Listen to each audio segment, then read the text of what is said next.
Ayan, as usual, good morning mga ka-farmers. So, nandito ulit tayo sa bukid.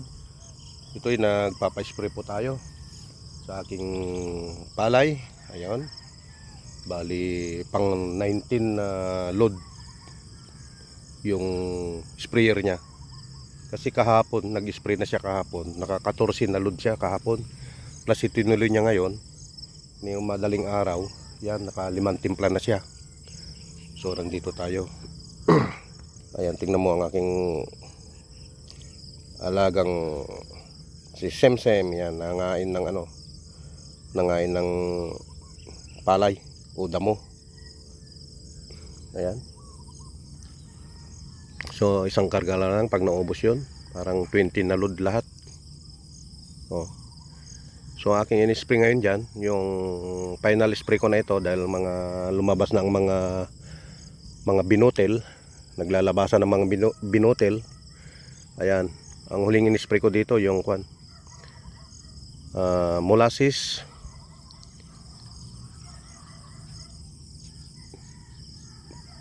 liquid fertilizer at saka foliar.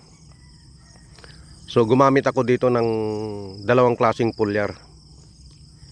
Ayan, yung una kong ginamit na foliar is yung Biomax. So ito ngayon, pangalawang foliar na gamit ko is yung Hyper. Ayan. So may mga gamit pa akong foliar doon sa na yung demolition. Ay, no. Demolition, no. Ambition. Sorry. Ambition yung isa kong gamit doon na foliar.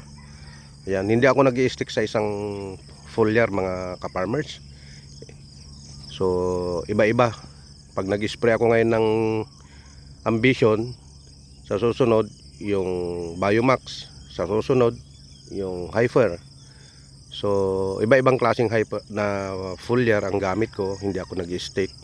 Dahil lahat naman ng foliar is pare-parehas. Kaya lang mayroon pa rin yung mas the best. Yung una kong gamit noon, yung isa, yung Kanaan, yun ang napakaganda.